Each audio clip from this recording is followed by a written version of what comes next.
Assalamualaikum warahmatullahi wabarakatuh. Perkenalkan, nama saya Zikra Askia Putri dengan NIM 200751113. Saya dari Prodi Pendidikan Kesejahteraan Keluarga, konsentrasi Tata Boga. Baiklah, dalam video kali ini saya akan mempresentasikan tugas saya, yaitu ilmu gizi tentang sistem pencernaan pada manusia. Inilah tampilan dari PPT yang saya buat.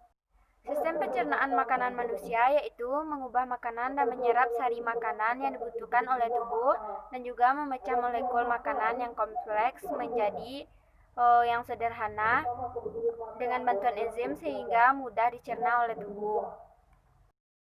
Sistem-sistem pencernaan yaitu mulut, meliputi gigi, lidah, dan saluran kelenjar lidah, epiglotis, esofagus, sphincter kardia, lambung, sphincter pylorus, usus halus, pankreas dan saluran pankreas, kantung empedu dan saluran empedu, katup ileosekal, appendix, usus besar atau kolon, rektum, dan anus. Selanjutnya, proses pencernaan.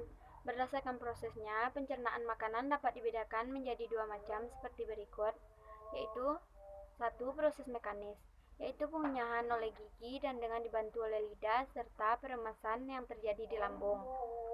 2. Proses kimiawi, yaitu pelarutan dan pemecahan makanan oleh enzim-enzim pencernaan dengan mengubah makanan yang bermolekul besar menjadi molekul yang berukuran kecil. Selanjutnya, berdasarkan letak proses perencanaannya, pencernaan dibedakan menjadi dua macam, yaitu perencanaan ekstraseluler dan perencanaan intraseluler. Makanan mengalami proses pencernaan sejak makanan berada di dalam mulut hingga proses pengeluaran sisa-sisa zat makanan hasil pencernaan.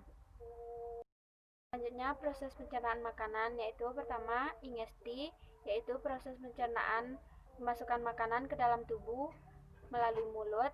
Selanjutnya, mastikasi, yaitu proses pengunyahan makanan oleh gigi. Selanjutnya, deglutisi, yaitu proses menelan makanan di kerongkongan. Selanjutnya, digesti, yaitu pengubahan makanan menjadi molekul yang lebih sederhana. Selanjutnya, absorpsi, yaitu proses penyerapan terjadi di usus halus. Selanjutnya, defekasi, yaitu pengeluaran sisa makanan yang sudah tidak digunakan oleh tubuh melalui anus. Digunakan oleh tubuh untuk mencerna makanan, yaitu mulut, esofagus, lambung, usus halus, usus besar, rektum, dan anus. Selanjutnya, aktivasi saluran cerna. Saluran cerna memungkinkan nutrien tersedia di dalam tubuh. Ada 6 tahap utama dalam pencernaan. Pertama, ingesti, pengambilan makanan masuk ke dalam saluran cerna. Populasi, menelan, dan peristaltis. Peristaltis yaitu gerakan kontraksi dan relaksasi otot-otot pada dinding organ. Selanjutnya, digesti mekanik, yaitu mengunyah, mencampur, dan mengaduk makanan. Selanjutnya, digesti kimia, yaitu penguraian makanan atau katabolik. Selanjutnya, absorpsi, yaitu gerakan nutrien dari sel cerna ke darah atau limpa. Selanjutnya, defekasi, yaitu eliminasi buangan padat yang tidak dapat dicerna oleh tubuh. Sekresi cairan ludah dengan ditelan. Di lambung, terdapat dinding-dinding paling tebal, otot paling kuat, otot diagonal, cairan lambung, yaitu kimus, cairan halus, sphincter pylorus, itu membuka kurang lebih 3 kali menit. Selanjutnya, sedikit demi sedikit kimus masuk ke usus halus. Di usus halus, dinding usus, otot, getah pencernaan atau usus halus, pankreas, hati via cairan empedu, berupa air dan enzim. Yaitu memecah molekul zat gizi menjadi bagian terkecil yang dapat diserap via dinding usus halus. Selanjutnya, sphincter ileosekal, yaitu sekat antara usus halus dan usus besar berfungsi mengosongkan isi usus halus menuju ke usus besar. Dan sampai di usus besar, yaitu kontraksi peristaltik dan segmensi paling lambat. Makanan lebih bertahan lama sehingga mencapai 12 jam, sehingga memungkinkan terjadinya tempat berkumpul sisa makanan padat, terjadi penyerapan air dan mineral tertentu, tempat pertumbuhan bakteri, yaitu memungkinkan terjadinya fermentasi. Selanjutnya, absorpsi zat gizi. Terjadi pada permukaan usus halus yang terdiri dari lipatan-lipatan yang masing-masing lipatan mempunyai ribuan jonjot atau villi. Setiap villi terdiri dari ratusan sel yang masing-masing memiliki bulu sangat halus atau mikrovilli dan brush border. Di celah-celah antara villi yang terdapat kripta-kripta atau lekuk-lekuk kecil berupa kelenjar-kelenjar yang mengeluarkan gatas usus halus. Umur sel-sel villi sangat pendek, yaitu 2-5 hari. Selanjutnya, cara absorpsi. Ada beberapa cara, yaitu 1. Pasif. Zat gizi diabsorpsi tanpa menggunakan alat angkut atau energi. Konsentrasi zat gizi, membran sel yang menyerap zat gizi. Contoh, air dan beberapa mineral. Selanjutnya, fasilitatif. Menggunakan alat angkut protein untuk memindahkan zat gizi dari saluran cerna ke sel yang mengabsorpsi. Contoh, fruktosa. Selanjutnya, aktif, yaitu menggunakan alat angkut protein dan energi.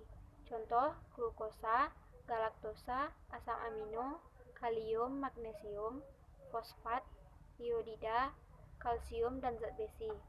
Selanjutnya, fagositosis atau pinositis, yaitu membran sel-sel epitel menelan zat-zat yang akan diabsorpsi. Contoh, protein utuh. Hormon saluran cerna, yaitu endokrin, berisi gastrin, sekretin, dan kolesistokinin. Dan selanjutnya sistem saraf. Selanjutnya pH lambung 1,5 sampai 1,7 dan diatur oleh hormon gastrin atau disekresi oleh sel-sel dinding lambung. Selanjutnya merangsang pengeluaran HCl sampai dengan pH 1,5. Selanjutnya produksi HCl berhenti hingga lambung tidak terlalu asam.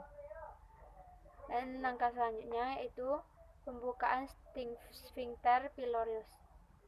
Diatur oleh pH di sekitar sphincter pylorus atau sekat antara lambung dan usus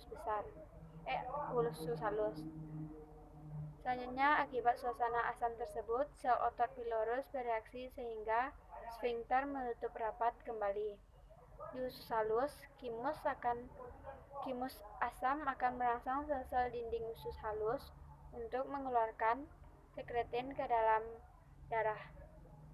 Sekretin akan merangsang pengeluaran bikarbonat dari pankreas sehingga kimus diubah menjadi bersifat basah dan sphincter akan rileks kembali. Selanjutnya, sekresi bikarbonat oleh pankreas, dan selanjutnya sekresi enzim. Selanjutnya yaitu interaksi dalam absorpsi zat gizi. Vitamin C yaitu meningkatkan absorpsi Fe. Vitamin D meningkatkan absorpsi Ca. Kelebihan Ca, Cn akan menurunkan absorpsi Fe atau sebaliknya. Protein meningkatkan absorpsi Fe. Fitat, oksalat, tanin menghambat absorpsi Fe. Rasio P dan Ca yaitu mempengaruhi absorpsi Ca. Dalam keadaan defisiensi zat gizi, maka absorpsi akan meningkat atau lebih tinggi. Selanjutnya, antasida atau obat penetralisir asam lambung, yaitu mempengaruhi pencernaan protein, menurunkan absorpsi asam amino. Selanjutnya, transportasi zat gizi. Zat gizi yang telah diabsorpsi akan diangkut ke seluruh tubuh yang membutuhkan setelah memasuki peredaran darah. Metabolisme zat gizi. Pertama, KH, selanjutnya monosakarida sampai ke glukosa. Kedua, lemak, di dan monogliserida, asam lemak, dan gliserol. Ketiga, protein, peptida, asam amino. Pertama, diare. 2, sembelit. Ketiga, tukak lambung. 4, peritonitis. 5, kolik. 6, sampai pada infeksi usus buntu atau appendicitis. Biasanya, gangguan pada sistem pencernaan makanan dapat disebabkan oleh pola makanan yang salah, infeksi bakteri, dan kelainan pada alat pencernaan. Baiklah, hanya itu yang dapat saya presentasikan pada video kali ini. Terima kasih atas perhatian dan mohon maaf atas kesalahan. Assalamualaikum warahmatullahi wabarakatuh.